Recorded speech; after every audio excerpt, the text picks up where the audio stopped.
Baik, Assalamualaikum warahmatullahi wabarakatuh. Waalaikumsalam warahmatullahi wabarakatuh. Selamat pagi, salam sejahtera bagi kita semua. Perkenalkan, kami dari kelompok 4 yang beranggotakan saya sendiri, Afifah Nufitria, dengan NIM A1D12005, Suji Pramulia, kemudian ada rekan saya Rizky Alif Usau Salam, Talia Saya Nabila Nainggolan, Dwi Rahmat Khairani, dan Sakila Mita Hasanah. Baiklah, di sini kami akan mempresentasikan hasil diskusi kami mengenai deskriptif kualitatif, yang dimana dosen pengampunya yaitu dosen favorit dan Ibu Andi Suhandi. Baik, untuk materi pertama yaitu tentang pengertian deskriptif kualitatif akan dijelaskan oleh saudari Sakila Mita Hasanah. Baik, untuk materi yang pertama yaitu pengertian deskriptif kualitatif. Penelitian deskriptif kualitatif adalah menggambarkan fenomena atau kenyataan yang ada, baik bersifat alami maupun rekayasa. Nah, penelitian ini lebih memperhatikan mengenai kualitas, karakteristik, dan keterkaitan antar kegiatan. Penelitian ini juga mengungkapkan sifat, pertentangan, hubungan, serta pandangan yang terjadi pada sebuah lingkup responden. Selain itu, jenis penelitian deskriptif kualitatif juga menggambarkan kondisi yang apa adanya, tanpa manipulasi variabel yang diteliti. Penelitian ini merupakan jenis penelitian dengan proses memperoleh data yang bersifat apa adanya dan sebenarnya. Jadi, dapat disimpulkan bahwa metode penelitian deskriptif kualitatif adalah penelitian yang dilakukan untuk meneliti objek, suatu kondisi, sekelompok manusia atau fenomena lainnya dengan kondisi alamiah atau real, atau tanpa situasi eksperimen, untuk membuat gambaran umum yang sistematis atau deskripsi rinci yang faktual dan akurat. Selanjutnya saya kembalikan ke moderator.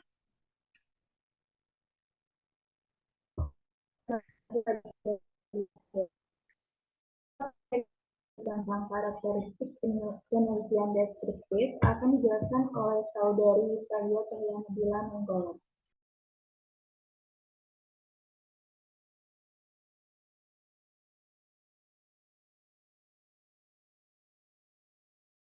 Materi selanjutnya yaitu karakteristik penelitian deskriptif. Yang pertama, lingkungan alamiah sebagai sumber data langsung. Penelitian kualitatif mengadakan penelitian pada konteks dari suatu kebutuhan adanya alami tanpa dilakukan perubahan dan intervensi oleh peneliti. Yang kedua, manusia merupakan alat atau instrumen utama pengumpulan data. Kualitatif menghendaki peneliti atau dengan bantuan orang lain sebagai alat utama pengumpulan data. Hal ini dimaksudkan agar lebih mudah mengadakan penyesuaian terhadap kenyataan-kenyataan yang ada di lapangan. Yang ketiga, analisis data dilakukan secara induktif. Penelitian kualitatif tidak dimulai dari deduksi teori, tetapi dimulai dari fakta empiris.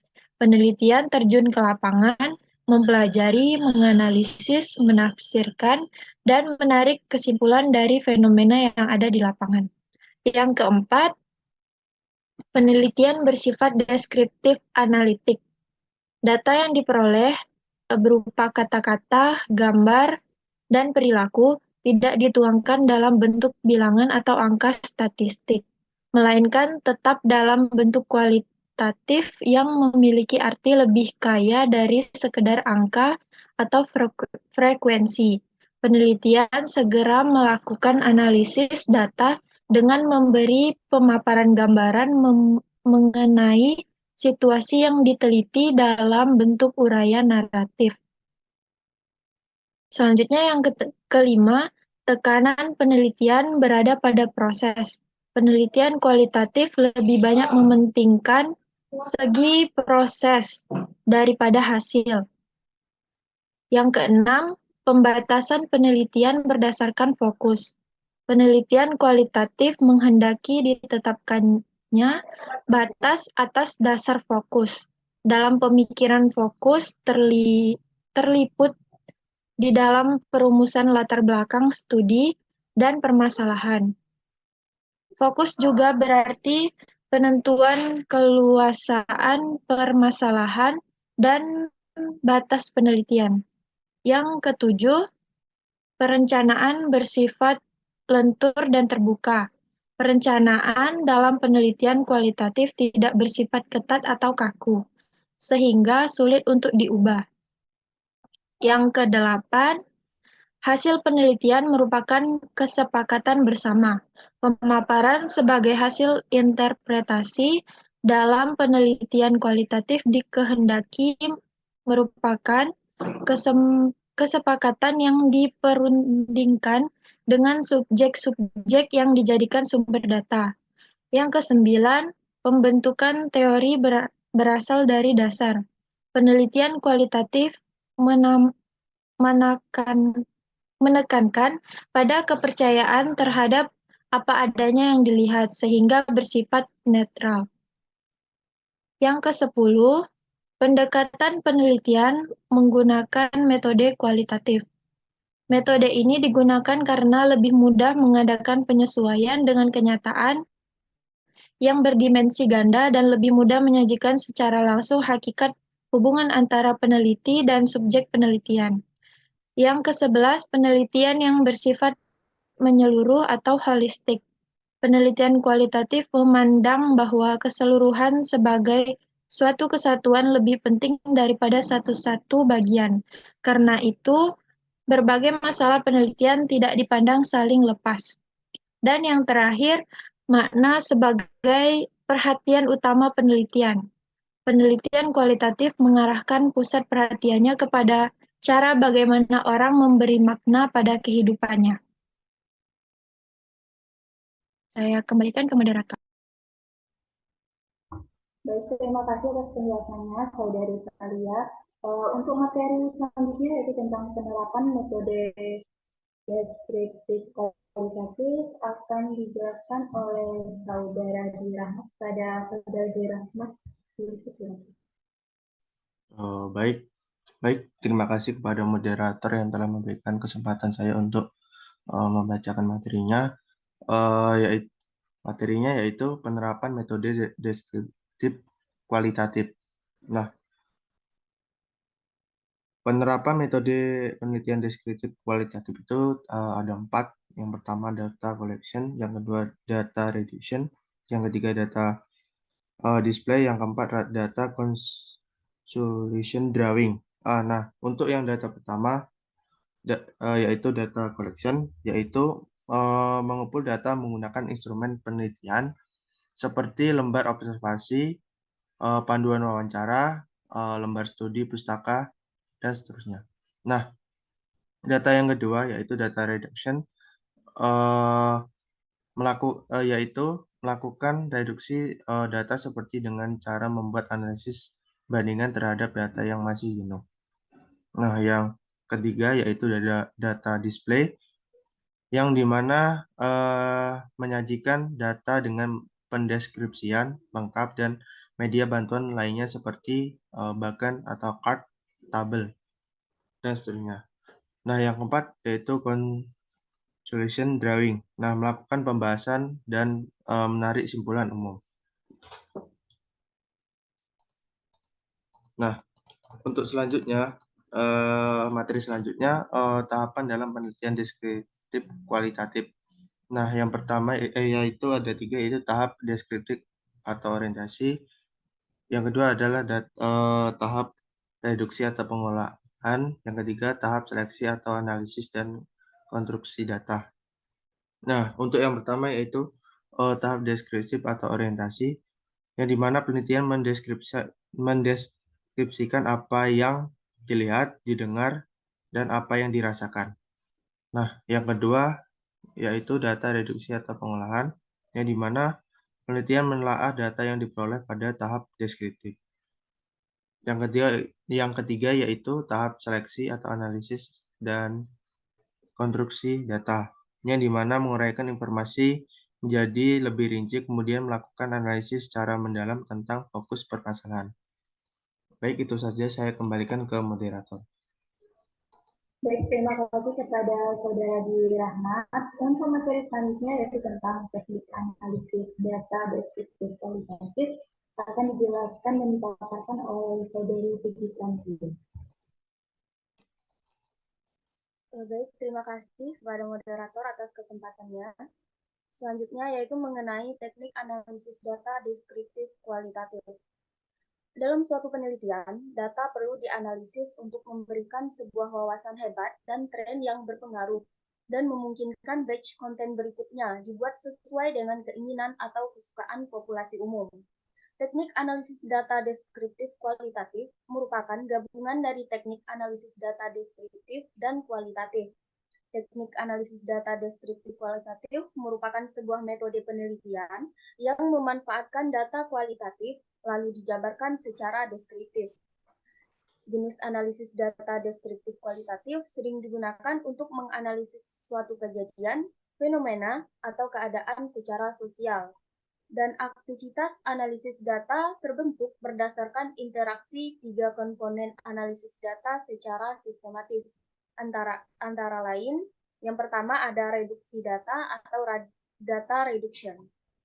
Ini merupakan cara yang dilakukan peneliti dalam melakukan analisis untuk mempertegas, memperpendek, membuat fokus, membuang hal-hal yang tidak penting, dan mengatur data sedemikian rupa sehingga dapat menarik kesimpulan atau memperoleh pokok temuan. Yang kedua ada penyajian data atau data display. Ini merupakan gambaran jelas tentang keseluruhan data yang pada akhirnya akan dapat membentuk sebuah kesimpulan yang mudah dimengerti dan dipahami. Dan yang terakhir ada penarikan kesimpulan atau conclusion drawing. Komponen ini merupakan pengecekan keakuratan dan validitas suatu penelitian yang telah peneliti jalani, dengan didukung oleh bukti-bukti yang valid dan konsisten, sehingga menghasilkan kesimpulan yang lebih kredibel. Selanjutnya saya kembalikan kepada moderator.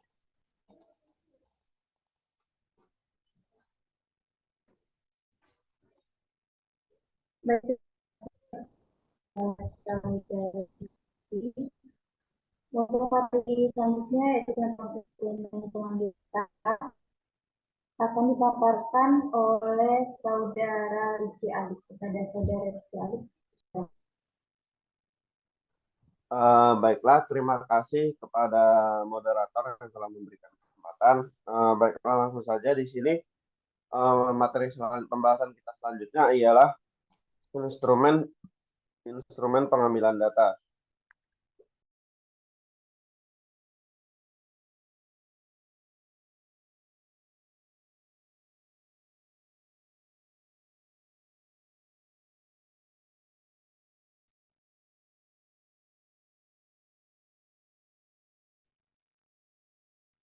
Sepertinya Saudara Rizky Alif terganggu oleh jaringan data. Apakah Rahmat bisa menghubungi?